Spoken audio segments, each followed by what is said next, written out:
Hello दोस्तों। तो कैसे हैं आप सब। आज 9th फेब है और 5th फेब से एक कंट्रोवर्सीज आ रही चल रही है बहुत तगड़ी। मतलब अभी उसमें बहुत ही आग लग गई है उस चीज़ में जो स्टार्ट होती है अपने पड़ोसी के देश से। और कुछ कंपनियां हैं जो इंडिया में भी ट्रेड करती है और पाकिस्तान में भी ट्रेड करती हैं। उनके कुछ गलत स्टेटमेंट्स जो हमारे कश्मीर के ऊपर उन्होंने दिए हैं, इसी के ऊपर कुछ कंट्रोवर्सी चल रही है, तो उसके बारे में डिटेल में और फैक्ट्स के साथ में बात करेंगे और दोनों के मार्केट साइज का भी बात करेंगे और ये किस बेस पे चल रही है, क्या है, सबको डिटेल में आपको इस वीडियो में बताएंगे। तो सबसे पहले हम बात करते हैं कंट्रोवर्सीज क्या है। कंट्रोवर्सीज है कश्मीर सॉलिडेरिटी डे। अब ये क्या होता है ये हम आगे डिटेल में डिस्कस करेंगे। तो इसके ऊपर बहुत सारी पाकिस्तान में कंपनियां हैं जो इंडिया में भी ट्रेड करती हैं, पाकिस्तान में भी ट्रेड करती हैं, तो वहाँ पे इन्होंने इसको लेके बहुत ज़्यादा कैंपेन चलाया है। इस 5th फेब पे एज अ सेलिब्रेशन के टाइप पे एक प्रोपेगेंडा बनाने की कोशिश की गई है। ठीक है। अब तो कश्मीर हमारे भारत का ही एक हिस्सा है और हम उसके साथ में कोई भी इस टाइप की प्रोपेगेंडा, इस टाइप की न्यूज़ वगैरह हम बर्दाश्त नहीं करेंगे।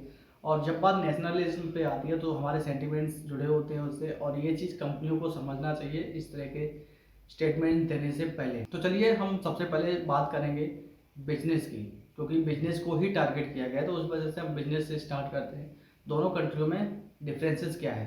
तो India is the 4th and 5th largest automobile company in the world and 7th manufacturer in the world. Manufacturing और इसमें तो कोई कंपेयर है ही नहीं। वैसे तो कोई कंपैरिजन बनता नहीं है इंडिया और पाकिस्तान का, क्योंकि अगर इंडिया के मार्केट साइज की बात करें फाइनेंशियल ईयर 2021 की, तो इंडिया ने जो गाड़ियाँ सोल्ड की हैं ऑटोमोबाइल सेक्टर में 27 लाख से क्रॉस है।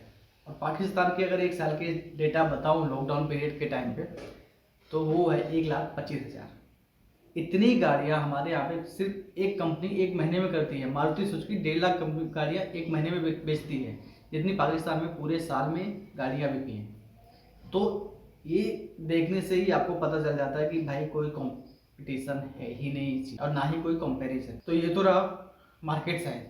अब बात करते हैं कंपनियां किस तरह से वहाँ पे चलती हैं और वहाँ के फेयर ट्रेड्स कैसे हैं, हमारे यहाँ के कैसे हैं। तो बेसिकली सीधी सी बात है, मतलब हमारे यहाँ पे जो भी कंपनियां हैं, हम हमारे जो फॉरेन बिजनेस पॉलिसीज हैं उसमें हम कंपनियों को इनवाइट करते हैं और बोलते हैं आपकी 100% ओनरशिप के साथ में आप इंडिया में ट्रेड कर सकते हो, बिजनेस कर सकते हो, मैन्युफैक्चरिंग कर सकते हो, सब कुछ कर सकते हो। उसमें हमें यहाँ की लोकल कंपनियों के साथ में या हमारे साथ में आपको शेयर्स करने की ज़रूरत नहीं है। अब वही पाकिस्तान में उल्टा होता है। पाकिस्तान में एक्चुअली कैसा है, अगर पाकिस्तान में किसी भी कंपनी को ट्रेड करना है या एंटर करना है तो वो 100% ओनरशिप के साथ में एंटर नहीं कर सकता है।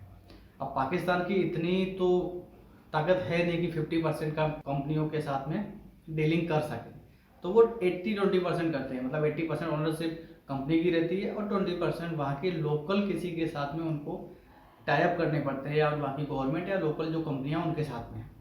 तो इस तरह से वहाँ का माहौल, वहाँ पे मैन्युफैक्चरिंग नहीं के बराबर है।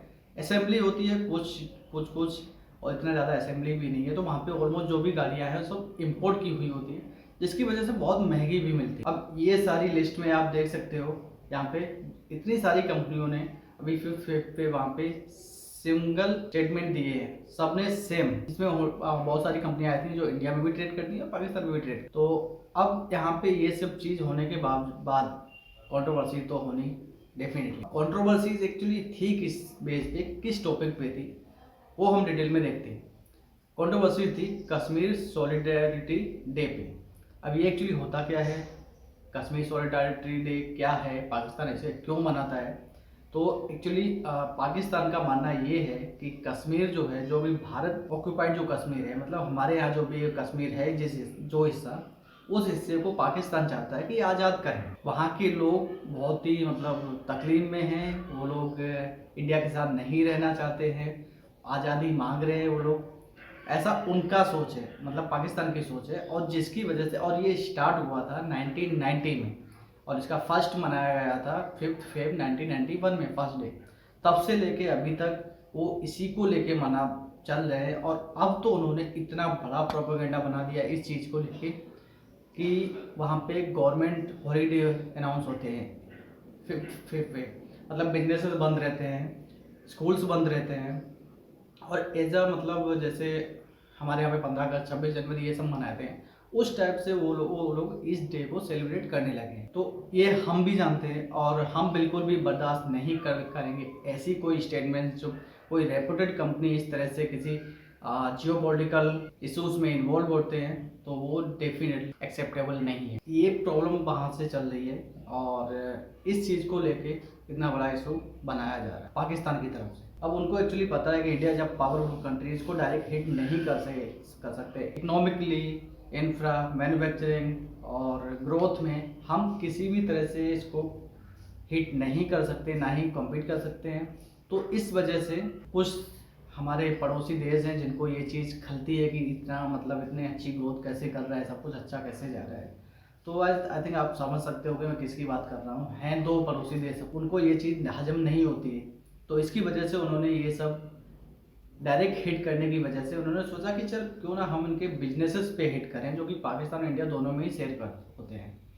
अब एक्चुअली इसमें जब मैंने बात की थी पहले पाकिस्तान में 80 और 20% का जो चलता है, तो ऐसे में जब 20 to 80% जब मतलब टाइप होता है, तो जो भी कंपनी है उसकी पेरेंट कंपनी का 100% कंट्रोल नहीं होता है किसी भी कंट्री में क्या चल रहा है उसके प्रोडक्ट के साथ में, तो वो 100% कंट्रोल नहीं होते हैं। और हुंडई ले लो, किया ले लो, टोयोटा ले लो, कोई भी कंपनी। तो ये रीज़न है कि वहाँ पे अब ये जो स्टेटमेंट दिए हुंडई ग्लोबल ने दिए, हुंडई किया ग्लोबल ने दिए, वो नहीं है, वो लोकल वहाँ से चलाए जा रहे हैं। जैसे कि आप स्क्रीन पे देख सकते हो वहाँ के ये सारे, तो वहाँ के लोकल लोग जो डीलर्स हैं उनके थ्रू चलाए जा रहे हैं। हाँ, ये चीज़ उनको ऑब्जर्व करनी चाहिए कंपनियों को, क्योंकि आपके प्रोडक्ट्स चल रहे हैं वहाँ पे उस कंट्री में, और जियोपॉलिटिकल कोई भी इश्यूज में आपको इन्वॉल्व नहीं होना है। तो ये कंट्रोल कुछ हद तक किया जा सकता है, मतलब उस लेवल तक जहाँ तक आपकी पावर चल सकती। कुछ चीज़ें मतलब कुछ कंपनियां ऐसी में जो वहाँ की लोकल की हैं, तो उन पे कंट्रोल्स नहीं किए जा सकते हैं। अब एक बेसिक फंडामेंटल एग्जांपल से समझाता हूँ आपको। जैसे हुंडई है, हुंडई का एग्जांपल लेते हैं। हुंडई अपने कंट्री में, इंडिया में एवरी मंथ 40 से 50 हज़ार व्हीकल सोल्ड करती है, और वही कंपनी पाकिस्तान में एवरी ईयर 8 से 9 हज़ार यूनिट सेल करती है। मतलब इंडिया में 40,000 एक महीने में, पाकिस्तान में 9,000 एक साल में। तो ऐसी कंपनी कोई भी मतलब ऐसे बड़े इश्यूज के साथ में अपने बड़े मार्केट को छोड़ के छोटे मार्केट की क्यों कंट्रोवर्सीज में आएगी, सोचने वाली बात है। तो ये एक फैक्ट बहुत ही इंपॉर्टेंट करता है। एंड सेकेंड थिंग, किया का भी सेम हाल है। हालांकि किया पाकिस्तान में हुंडई से थोड़ी बड़ी कंपनी है, तो किया की सेल्स थोड़ी ज़्यादा होती है, पर ज़्यादा होने के बावजूद भी 20 से 25 हज़ार गाड़ियाँ एक साल में बेचती है किया पाकिस्तान में। बट इंडिया में 20 से 25 हज़ार एवरी मंथ बेचती है। सेल्टोस की सेल एवरी मंथ 12 से 13 हज़ार रहती है, सोनेट की 8 से 9 हज़ार रहती है। 2 गाड़ियाँ ही सिर्फ 20 हज़ार की सेल्स करती है इंडिया में। तो ऐसी कंपनियाँ इस तरह की कंट्रोवर्सीज में नहीं आएंगी डेफिनेटली। अब जहाँ तक मेरा मानना है, मुझे जो लगता है स्टेट इन्फ्लुएंस पाकिस्तान की तरफ से हो रहा है, क्योंकि इतनी सारी कंपनियां एक साथ में सेम स्टेटमेंट नहीं दे सकती, सेम पोस्ट नहीं करेंगे। तो ये डायरेक्टली मतलब सोचने वाली बात है, क्योंकि ये डायरेक्ट कहाँ से हो रहा है, क्यों हो रहा है, इसको इतना ज़्यादा प्रोपेगेंडा क्यों बनाया जा रहा है, ताकि इस चीज़ को वो ग्लोबल लेके जा सके कि कश्मीर को आज़ाद करो एंड एक्सेट्रा एक्सेट्रा। क्योंकि ये बात हमारे समझ में नहीं आती है भाई, क्या आज़ाद करो, वो हमारा हिस्सा है, था और रहेगा डेफिनेटली, तुम कुछ भी कर लो। और कंपनियों से भी मेरी एक रिक्वेस्ट, अगर कोई कंपनी देख रहा है, मेरा एक ही मानना है कि आपको जियोपॉलिटिकल इशूज में आपको नहीं आना चाहिए। आप एक बिजनेस हो, आप एक कंपनी हो, लोग रिस्पेक्ट करते हैं, लोग आपके प्रोडक्ट्स यूज करते हैं, लोगों के सेंटिमेंट जुड़े होते हैं उनकी कंट्री के रिलेटेड।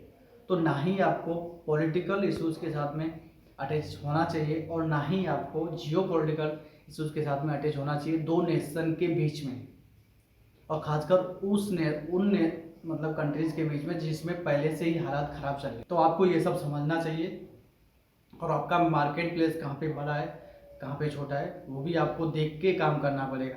यहाँ पे आपका कुछ अगर बाइकआउट वगैरह ये सक्सेस होता है, तो आपकी कितनी बैंड बन सकती है आपको अंदाजा नहीं है। तो ये चीज़ आपको समझना पड़ेगा। पब्लिक के सेंटिमेंट्स है और हर्ट होते हैं, तो नेशनलिज्म पे बात आती है तो फिर हमको बर्दाश्त नहीं करेंगे, क्योंकि हमारे यहाँ तो डेमोक्रेसी भी है, पब्लिक डेमोक्रेसी भी जिंदा है।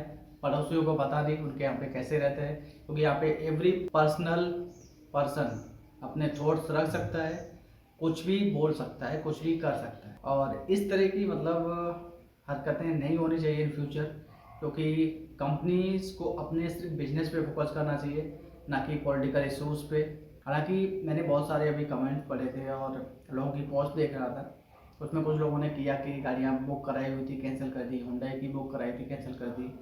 तो ये सब मत करो, क्योंकि मेरा ये मानना है कि ये कंपनी 100% कंपनियों की फॉल्ट्स नहीं है। वो जिस कंट्री में अभी बिजनेस कर रहे हैं तो वहाँ के कुछ प्रेशर होते हैं, ये होते हैं।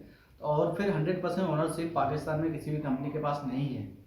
तो जब तक वो समझते हैं तब तक तो वायरल हो चुकी होती है चीज़। हालांकि ये पहली बार नहीं हुआ, काफ़ी टाइम से ये सब चल रहा था, बट किसी ना कभी तो ये वायरल होनी थी। तो इस बार ये बहुत ज़्यादा हो गया लेवल पे, एक्स्ट्रा लेवल पे, तो इस वजह से इतना वायरल हो गया।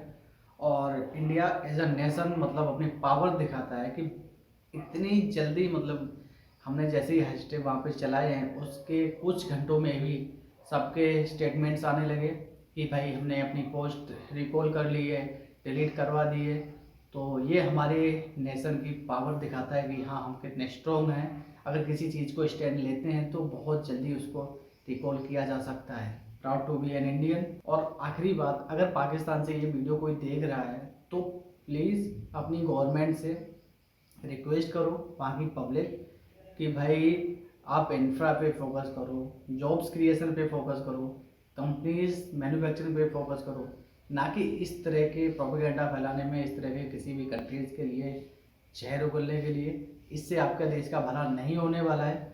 और अगर आप भी दूसरी कंट्रियों की तरह ग्रोथ करना चाहते हो तो सीरियसली उसके लिए आपको काम करना पड़ेगा, ना कि ये सब बंद कर दो, इससे कुछ भला नहीं होना चाहिए। तो ग्रोथ पे फोकस करो, ना कि इस सब पे। तो उम्मीद करते हैं आपको वीडियो अच्छा लगा होगा। अच्छा लगा तो लाइक और सब्सक्राइब कीजिए। तो मिलते हैं नेक्स्ट वीडियो में, तब तक के लिए जय हिंद।